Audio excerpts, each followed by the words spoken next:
섹션 3. 기업의 재무상태와 재무상태표 개정. 1번 기업의 재무상태, 재무상태표. 기업의 재무상태란 일정 시점 현재 기업이 보유하고 있는 경제적 자원인 자산과 경제적 의무인 부채, 그리고 자본을 말하고요. 이를 나타낸 보고서를 재무상태표라고 합니다. 그래서 일정 시점은 일반적으로 보고기간 말을 말합니다. 보고기간 말, 우리가 이제 기말이라고 그러고요. 기말. 날짜는 일반적으로 12월 31일이 됩니다. 즉 12월 31일 기말 현재 기업이 보유하고 있는 자산, 부채, 자본을 기업의 재무 상태라 하고 그 보고서를 재무상태표라고 합니다. 네, 첫 번째 자산부터 알아보도록 하겠습니다. 자산이라 하면 기업이 보유하고 있는 각종 재화와 채권을 말합니다. 그래서 채권은 받을 권리입니다. 자산과 가장 유사한 용어로 쓸 수 있다면 재산 이렇게 쓸 수 있습니다. 그러한 자산은 재무상태표에 보고를 할 때 다음과 같이 분류해서 보고하도록 되어 있습니다. 첫 번째 유동자산, 두 번째 비유동자산, 다시 유동자산은 당좌자산, 재고자산, 다시 비유동자산은 투자, 유형, 무형, 기타 비유동자산으로 분류하도록 되어 있습니다. 유동자산. 유동자산이라 하면 보고기간 종료일, 다른 말로 기말 또는 보고기간 말이라고 합니다. 보고기간 종료일로부터 1년 이내, 기준이 이거예요. 보고기간 종료일, 기말, 다른 말로 일정 시점이라고 그러죠. 1년 이내에 현금화 또는 실현될 것으로 예상되는 자산을 말합니다. 그러한 자산 두 가지가 있는데 첫 번째 당좌자산, 두 번째 재고자산이 있습니다. 그래서 당좌라 하면 현금화할 수 있는 그런 뜻이고요. 재고라고 하면 판매하기 위해서 창고에 쌓아둔 이런 뜻입니다. 당좌자산의 정의를 보도록 하겠습니다. 판매 과정을 거치지 않고 보고기간 종료일부터 1년 이내에 현금화할 수 있는 자산. 재고자산은 판매 과정을 거쳐서 팔기 위해서 가지고 있으니까 보고기간 종료일부터 1년 이내에 현금화할 수 있는 자산을 말합니다. 그 다음에 비유동자산은 단기간 투자 수익을 얻을 목적이나 영업활동에 사용할 목적으로 보유하고 있는 자산을 말합니다. 첫 번째 투자자산, 장기적인 투자 수익을 얻을 목적으로 보유하고 있는 자산. 두 번째 유형자산, 장기간 영업활동에 사용할 목적으로 보유하고 있는 물리적 형태가 있는 자산. 세 번째 무형자산, 장기간 영업활동에 사용할 목적으로 보유하고 있는 물리적인 형태가 없는 자산. 마지막 네 번째 기타 비유동자산, 비유동자산 중 투자, 유형, 무형자산에 속하지 않는 자산. 그러한 자산을 재무상태표에 이렇게 표시하면 되겠어요. 두 번째 부채. 부채는 채무, 타인 자본이라고 합니다. 기업이 미래에 타인에게 지급해야 될 경제적 의무이다. 즉 채무, 타인 자본, 다른 사람의 돈이라는 뜻입니다. 부채는 재무상태표에 표시할 때 다음과 같이 유동부채와 비유동부채로 표시하도록 되어 있습니다. 유동부채는 보고기간 종료일부터 1년 이내에 1년 이내에 상환해야 되는 부채고요. 비유동부채는 유동부채가 아니다 이런 뜻이기 때문에 보고기간 종료일부터 1년 이후에 상환하는 부채를 말합니다. 세 번째 자본.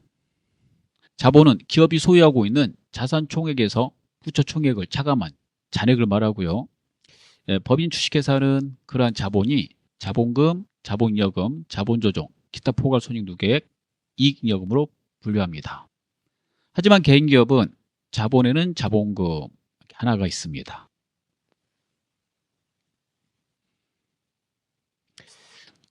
자, 법인 주식회사의 자본, 자본금, 자본이여금, 자본조정, 기타 포괄손익누계액, 이익잉여금을 순서대로 이렇게 표시하게 되어 있고요. 재무상태표에 표시할 때. 그래서 자본금은 주주가 납입한 법정 자본금, 그럼 자본이여금은 증자나 감자 활동을 통해서 자본을 증가시키는 잉여금을 말합니다. 그 다음에 자본조정은 자본금, 자본이여금에 속하지 않는 자본거래에 해당이 되는데 자본금이나 자본여금에 속하지 않는 임시적인 그러한 항목들을 자본조정이라고 합니다. 학습하게 됩니다. 뒤에서 자세히 나와요. 본표로 가시면 기타 포괄손익 누계액은 손익계산서의 단기손익으로 손익계산서의 단기손익으로 들어가려면 1년치 수익비용이어야 되거든요. 근데 해당되는 내용이 1년치 수익비용이 아닐 때 손익계산서의 단기손익으로 분류하기 어렵습니다. 그러한 손익 항목을 말합니다.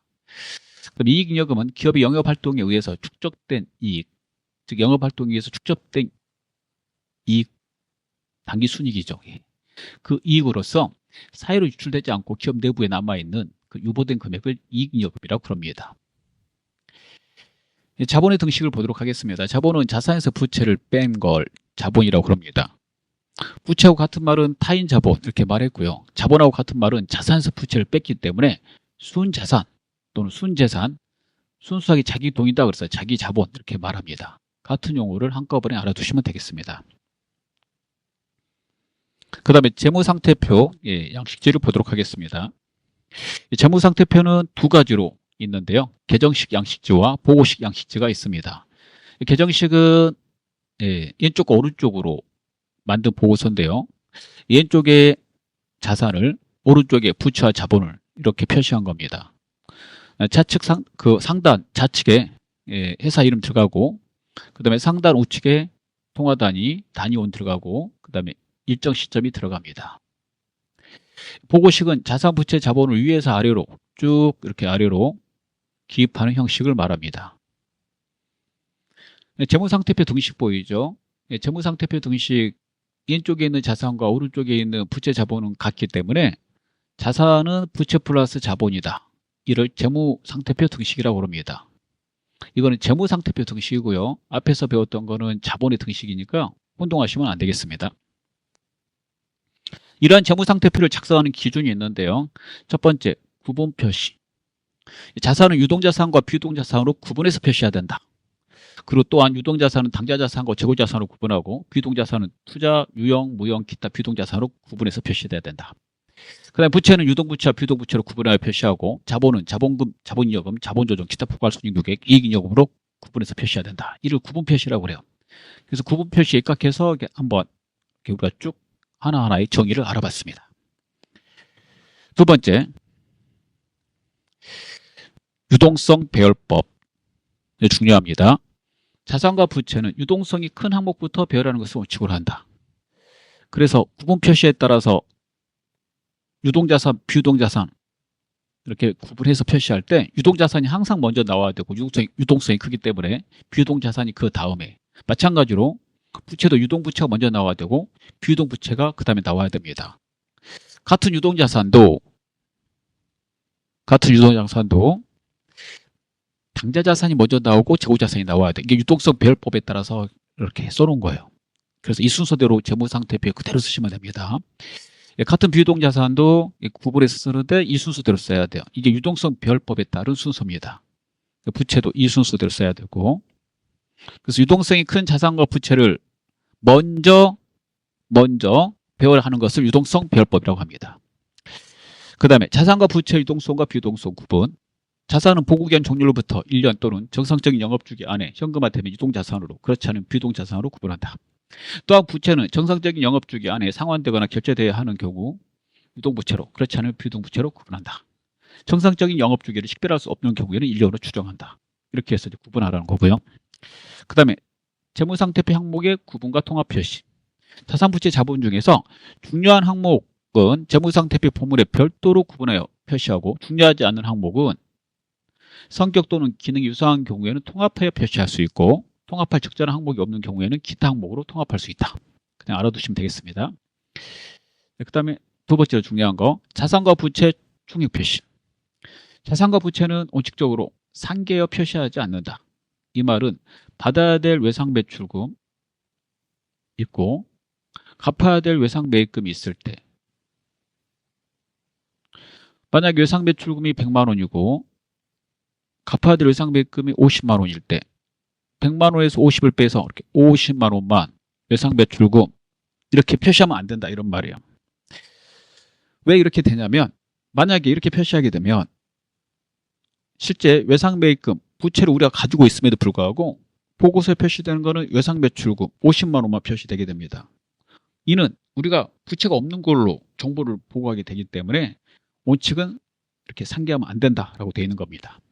다만 물론 예외적인 사항은 있죠. 다른 일반 기업 회계 기준에서 요구하거나 허용되는 경우에는 예로 하고 있습니다.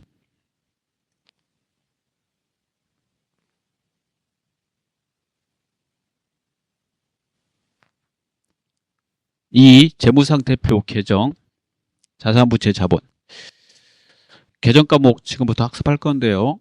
개정 과목은 이해를 바탕으로 해서 꼭 암기하셔야 됩니다. 계속 보시면 암기가 되실 겁니다. 첫 번째 당좌자산부터 보도록 하겠습니다. 당좌자산, 판매 과정 없이 1년 내 현금화할 자산이다 라고 되어 있죠. 첫 번째 현금은 한국은행에서 발행한 지표와 주화, 이게 통화라고 합니다. 이 통화를 가지고 있거나 아니면 이 통화 대신 쓸 수 있는 통화 대웅증권, 자기합수표, 다른 회사가 발행한 당좌수표, 가계수표를 가지고 있을 때 현금으로 처리합니다. 자, 이 내용을 들으시다가 많이 이해가 안 되면 어차피 우리가 두 번째 또 챕터 2에서 학습을 하거든요. 그래서 그쪽에서 또 자세히 설명하니까 거기 또 더 들으시면 훨씬 더 이해가 많이 되실 겁니다. 당좌예금은 당좌수표를 사용할 목적으로 은행에 돈을 예입한 무이자 예금 통장입니다. 그래서 당좌수표를 발행하면 당좌예금 통장에서 돈이 빠져나가기 때문에 당좌예금으로 처리합니다. 보통 예금은 입출금이 자유로운 예금에 대해 썼습니다. 그 다음에 당구장 표시는 통합되는 계정을 쓴 건데요. 현금, 당좌예금, 보통예금에다가 그 다음에 현금성 자산이라는 계정 과목이 있어요. 이거는 취득 당시부터 만기가 3개월 이내인 금융상품에 대해서 쓰는 건데 이걸 여기 있는 계정 있잖아요. 현금, 당좌예금, 보통예금, 현금성 자산을 결산할 때 외부로 제출해야 되는 재무상태표 보고서 작성하고자 할 때는 통합해서 표시해야 돼요. 그래서 이걸 통합계정이라고 그래요. 통합계정.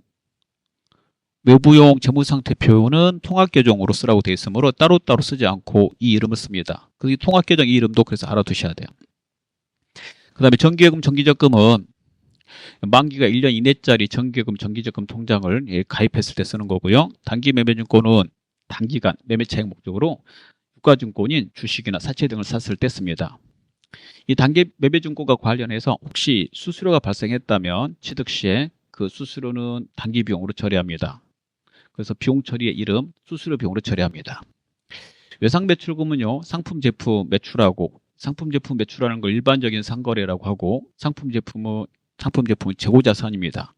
즉 재고자산을 팔고 외상했을 때 그게 1년 이내이면 외상매출금으로 처리합니다.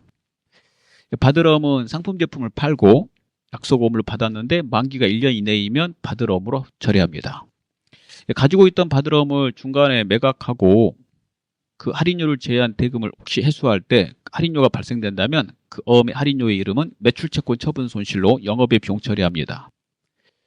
외상매출금과 받으러움도 또한 결산 시에 외부용 재무제표 작성할 때 매출채권이라는 이름으로 통합해서 표시합니다. 그래서 통합계정입니다. 미수금은 상품 제품이 아닌 물건을 매각하고 돈을 1년 내에 받기로 했을 때 미수금으로 처리합니다. 단기대여금은 1년 내에 회수하기로 하고 돈을 빌려줬을 때 단기대여금으로 처리합니다.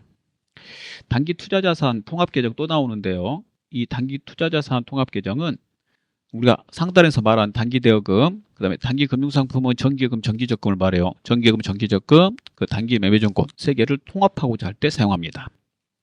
선급금은 상품 등을 매입하기로 하고, 즉 물건을 매입하기로 하고 계약금조로 돈을 미리 줬을 때 사용합니다. 계약금을 주면 나중에 물건을 받을 권리가 생기므로 자산 처리합니다. 자산은 재화와 채권이거든요. 선급금은 채권에 해당이 됩니다. 그다음 현금 가부조이라는 이 계정은요, 현금 실제 잔액과 장부의 잔액이 일치하지 않을 때, 그리고 그 원인을 알 수 없을 때 일시적으로 사용하는 계정입니다. 가직금은 돈은 나갔는데 계정 과목이나 금액이 확정될 수 없을 때, 그리고 또 두 번째, 대표이사가 임의적으로 돈을 가져갔을 때, 그럴 때 가직금 씁니다. 대표이사가 임의적으로 가져갔을 때, 그래서 대표이사는 이제 법인에서 쓰는 말이고요.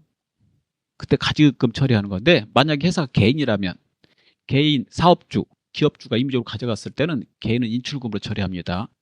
개인하고 법인의 대표이사, 즉 사업주가 가져간 돈은 계정 과목이 달라요. 개인은 그 대표이사를 사업주라고 그러고요. 법인은 대표이사라고 그럽니다.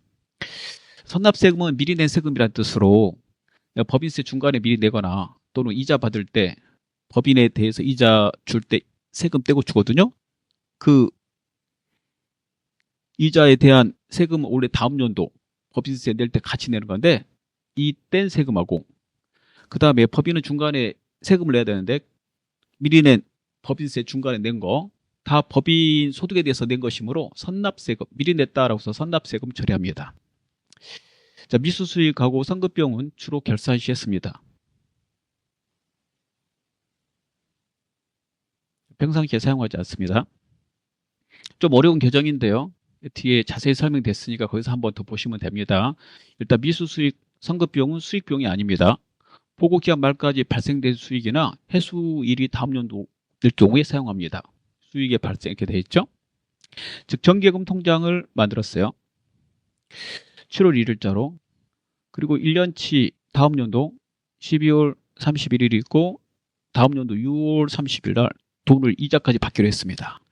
그럼 이 이자는 올해 발생분하고 다음 연도 발생분이 있을 거고 여기에서 올해 발생분은 올해 수익이니까 수익이 발생했으므로 이자 수익 잡고요. 하지만 돈을 아직 받지는 않았죠. 돈을 한꺼번에 다음 연도에 받는다고 한꺼번에 이자 수익을 잡으면 다음 연도 이자 수익에 이번 연도 이자 수익이 포함돼서 두 개 다 수익이 틀리게 됩니다. 그래서 회계에서는 당해 연도에 발생된 건 당해 연도의 수익, 당해 연도에 발생된 비용은 당해 연도에 비용 처리해야 돼요. 그래서 혹시 정기예금 통장을 만들고 원금과 이자를 다음 연도에 받기로 했다고 가운데 기말이 끼어서 결산일이 돼 있다면 결산 시까지, 즉 보고기간 말까지 발생된 수익이 있으면 그 수익 처리하시고 그 다음에 아직 받지는 않았으니까 그럴 때 미수수익으로 처리합니다. 미수수익은 그 이자, 그 수익을 받을 권리가 있다라고 해서 채권이기 때문에 자산입니다. 선급비용은 미리 준 비용이라는 뜻으로 예를 들어서 보험료가 있다고 해보죠. 보험을 7월 1일부터 다음 연도 6월 30일까지 1년치 보험료를 들었습니다. 그리고 보험료를 한꺼번에 준 거예요. 보험료가 120만 원이다 라고 그랬을 때 한꺼번에 120만 보험료를 다 줬다면 이 보험료 중에서 다음 연도 분은 다음 연도에 비용 처리해야 되는데 보험료 줬다고 한꺼번에 비용 잡은 거잖아요. 이럴 때 기간 미경과분 있죠. 여기 다음 연도 분 60만 원. 이거는 비용에서 빼야 되고요. 올해 발생분이 아니니까. 그리고 뭘로 잡아야 되냐면 선급비용으로 잡아야 돼요. 미리 준 비용이라고. 이 선급비용도 예채권입니다. 다음 연도에 보험을 누를 권리를 가졌다라고 해서 그럴 때 쓰는 계정입니다. 다 12월 31일 결산 시에 주로 쓴다는 걸 알 수가 있죠. 그렇게 알아두시면 되겠고요. 그 다음에 대손충당금. 대손충당금은 대손이 뭔지 알아야 되는데 대손이 거래처 파산 등으로 받아야 될 돈이 있을 때 받을 수 없는 걸 대손이라고 합니다. 그 대손에 대비해서 만들어 놓은 돈, 그게 대손충당금이 되겠습니다.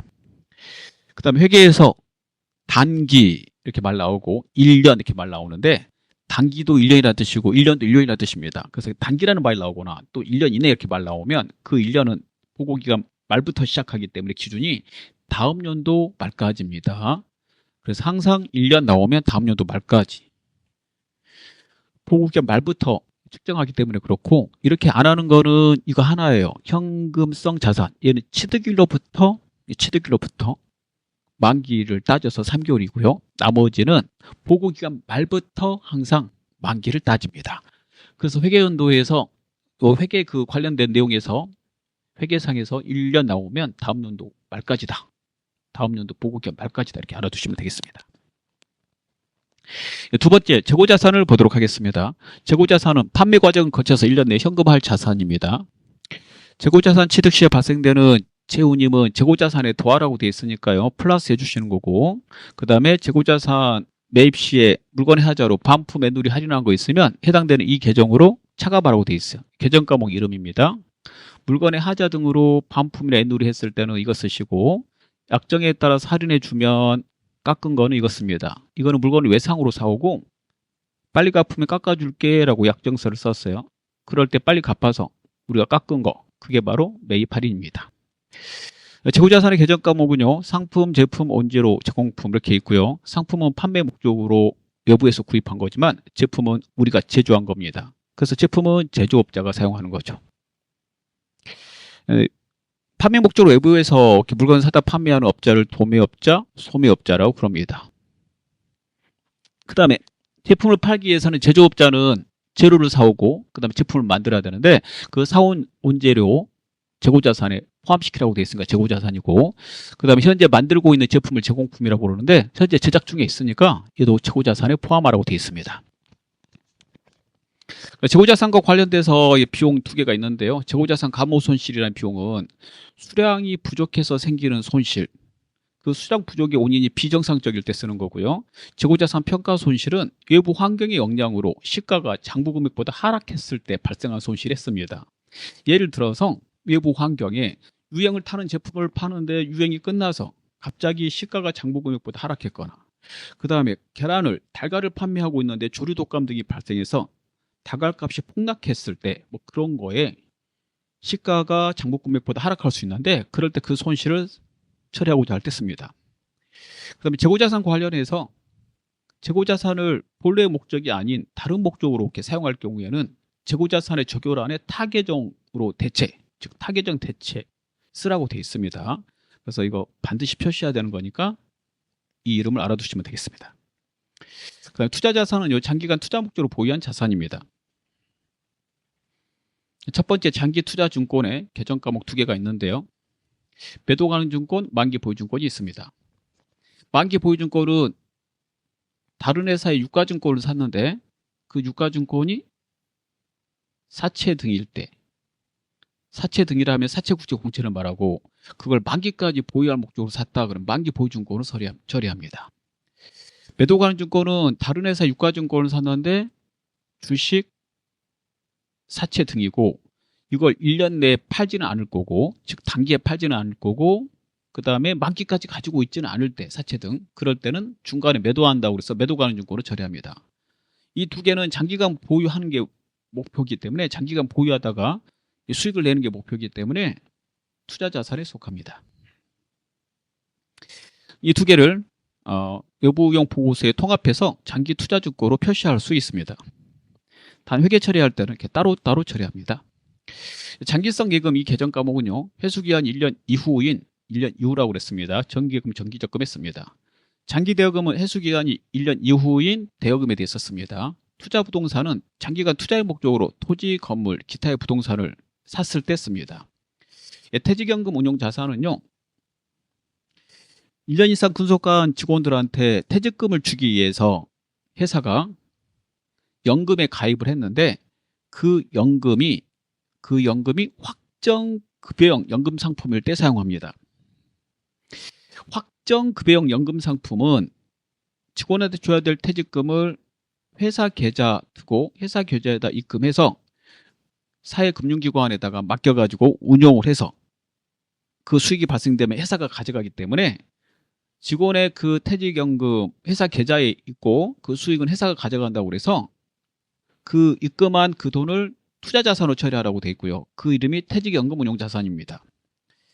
퇴직연금 상품에 하나가 더 있는 게 확정기여형이 있는데요. 이 확정기여형은 직원의 계좌에다가 직접 퇴직연금을 불입하는 것이기 때문에 여기에다 혹시 불입을 했다라고 그러면 이 상품에 가입하고 그럴 때는 퇴직급여로 비용 처리합니다. 얘가 투자자산이고 얘는 비용입니다. 그 다음에 유형자산은요, 장기간 회사가 보유하면서 영업활동에 사용할 형체가 있는 자산입니다. 자, 매입 시에 공정가액으로 쓰도록 되어 있고요. 매입할 때 발생되는 재비용 등, 즉 취득세 등은 매입하는 금액에다 더하라고 되어 있습니다. 해당되는 계정은요, 토지, 건물, 건설 중인 자산, 기계장치, 차량 운반구, 비품 있습니다. 첫 번째 토지는 이게 땅 같은 거 산 거고요. 건물은 사무실, 창고, 기숙사, 점포를 산 겁니다. 건설 중인 자산은 현재 짓고 있는 건물 이렇게 생각하시면 되겠고요. 기계장치는 이제 기계 뭐 운송설비 뭐 이런 거 산 걸 말합니다. 차량 운반고는 트럭, 승용차, 오토바이 구입한 거고, 비품은 책상, 의자, 금고, 응접 세트, 컴퓨터 등을 구입했을 때 비품으로 처리합니다. 이 유형자산을 가지고 있을 경우 감가상각을 하게 되는데요. 감가상각해서 그 감가상각비 계속 누적해서 유형자산에서 차감해서 표시하는데, 이 감가상각비 누적액의 이름이 감가상각 누계액이라는 계정 과목입니다. 또한 유형자산을 가지고 있으면 취득 이후에도 돈이 계속 발생되는데, 그럴 때 그 돈에 대해서 두 개 중에 하나로 처리하라고 되어 있습니다.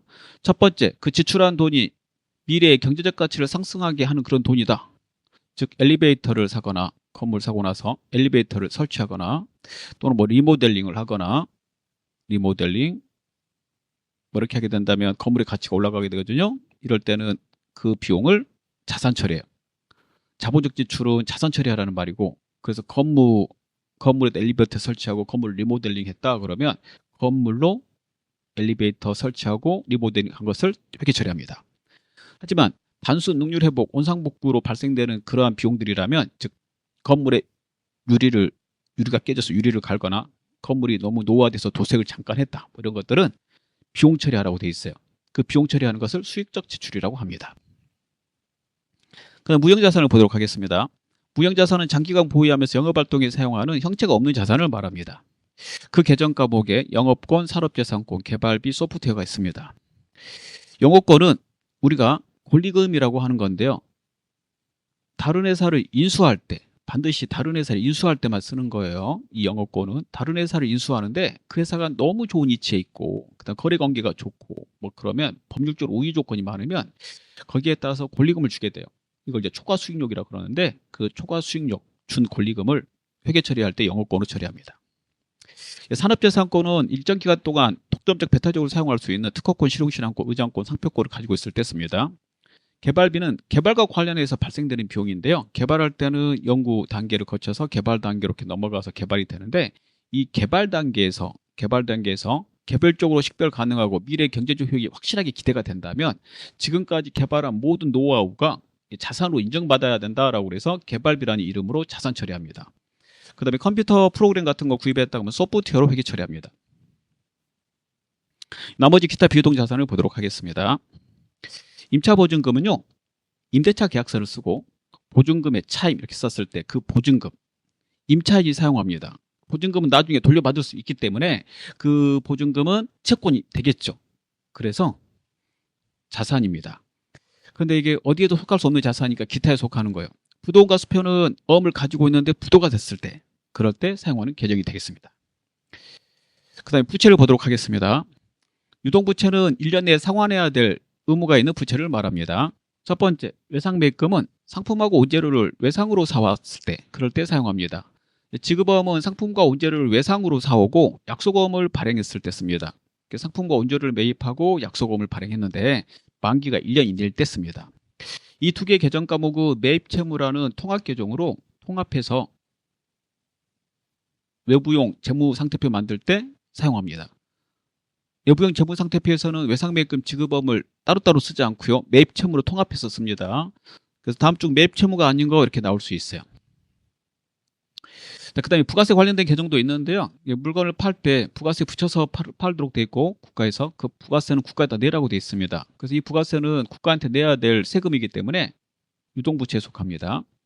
그 다음에 물건을 사올 때 상대방이 부가세 붙여서 파는데, 사업자가 물건을 살 때 물건에 포함된 부가세는 국가에서 공제, 환급해 주거든요. 그래서 나중에 국가한테 받을 돈, 그래서 자산 처리합니다. 이 두 개는 서로 반대되는 계정이 되겠습니다. 외상매입금의 반대는 외상매출금이고 지급어음의 반대는 받을어음입니다. 부채가 채무이기 때문에 다른 말로 채무라고 그러거든요. 채무의 반대가 채권이에요. 자산은 재화 채권이라고 그랬죠. 그래서 여기에 있는 채무 중에서 반대되는 채권이 있으면 같이 외우셔야 되는데, 외상매입금의 반대는 외상매출금이 됩니다. 지급어음의 반대는 받을어음이 돼요. 그 다음에 미지급금은 상품하고 원재료가 아닌 물건을 사고 돈을 1년 내에 주기로 했을 때 씁니다. 이 반대는 미수금이 있습니다.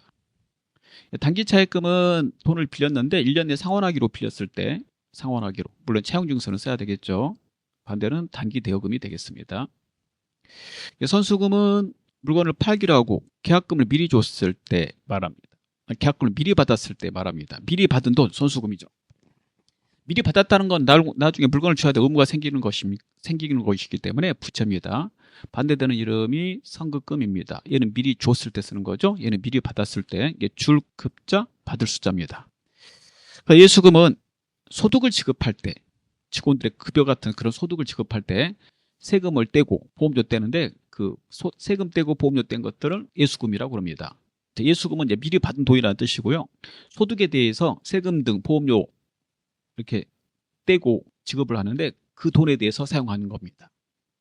이 예수금은 국가나 기관에 납부해야 되니까 부채에 해당이 됩니다. 반대 계정은 없습니다. 유동성 장기 부채는요, 장기 차입금이 있는데 이 장기 차입금의 상환일이 1년 이내가 되면 회계에서는 장기 차입금 그대로 놔두면 비유동 부채가 되기 때문에 유동 부채로 바꾸라고 돼 있어요. 그래서 결산일 날 12월 30일 보고기한 종료일이 되면 그 계정을 바꿔줘야 되는데 그럴 때 유동성 장기 부채로 바꿉니다. 가수금은 돈을 받았는데 알 수 없는 돈일 때 씁니다. 반대되는 말이 있는데 가지급금입니다. 가지급금. 그다음 미지급 세금, 아직 내지 않는 법인세, 부가세를 말하고요. 반대되는 말은 미리 낸 세금, 선납세금이 있습니다. 그다음 미지급 배당금은 아직 현금 배당을 지급하지 않았을 때 씁니다. 배당을 주기로 결의는 했는데 아직 주지 않았을 때. 미지급 비용과 선수수익은 결산 시에 씁니다. 결산 시에 주로 사용. 반대 계정은 앞에 자산거에서 반대로 쓰면 되는데요. 미지급 비용의 반대는 미수수익이고 선수수익의 반대는 선급 비용입니다. 정확하게 반대로 쓰면 돼요.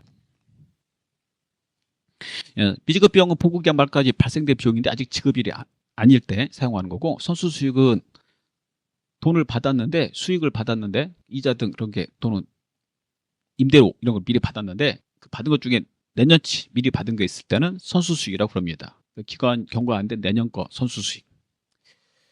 그 다음 비유동부채는요, 유동부채가 아닌 걸 말합니다. 그래서 장기간 상환할 의무가 있는 부채를 비유동부채라고 그러고 상환기일이 1년 이후일 때 사용합니다. 첫 번째, 사채가 있습니다. 사채는 회사가 거액의 장기자금이 필요해서 발행하는 유가증권 있을 때 그 유가증권을 우리가 사채라고 합니다. 사채를 발행하면 할인 발행, 할증 발행이 있는데요. 싸게 발행했을 때 차액은 할인 발행 차금으로 처리하고 비싸게 발행했을 때 차액은 할증 발행 차금으로 처리합니다. 장기 차입금은 상환기간 1년 이후, 그리고 돈을 필요해서 조달하기 위해서 필요해서 차입했을 때 씁니다. 장기 차입금의 반대는 있죠. 장기 대여금입니다. 장기 대여금은 투자 자산입니다. 임대보증금은 임대인이 보증금을 받았을 때 쓰는 거고 나중에 돌려줘야 되니까 부채입니다. 반대되는 말은 임차인이 쓰는 임차보증금이 되겠습니다. 퇴직금의 충당부채는 직원 1년 이상 구속하면 직원한테 퇴직금을 줘야 되는데 그 퇴직금을 지급하기 위해서 설정한 준비한 돈을 말합니다. 그 다음에 자본을 보도록 하겠습니다. 개인기업의 자본은 자본금 하나밖에 없지만 주식회사의 자본은 다음과 같이 5개로 구분됩니다. 5개가 있다는 것만 알아두시면 돼요. 자본금, 자본이여금, 자본조정, 기타 포괄손익누계, 이익잉여금이 있고요. 자세한 내용은 챕터 2에서 학습하시면 되겠습니다. 간단하게 잠깐 보면 자본금은 발행주식 총수에다가 주당, 액면금액으로 곱해서 쓰라고 되어 있고 계정과목, 발행한 게 보통주면 보통주 자본금, 우선주면 우선주 자본금으로 있습니다. 자본이여금은 증자나 감자하다가 남은 돈으로 주식 발행 초과금, 감자 차익, 자기 주식 처분이익이 있습니다. 자본조정은 주식 발행하거나 주식을 소각하다가, 즉 증자 감자하다가 발생된 것으로 자본금에도 안 속하고 자본이익금에도 속하지 않는 그러한 것들을 말합니다. 계정과목의 주식 할인 발행 차금, 감자차손, 자기 주식 처분 손실, 자기 주식 미거부 주식 배당금이 있습니다. 기타 포괄손익 누계에게는 매도가능 중간 평가액 평가손실이 있습니다. 이익잉여금에는 이익준비금, 그 다음에 사업확장 적립금 같은 임의적립금, 그 다음에 미처분 이익잉여금이 있습니다. 이익준비금은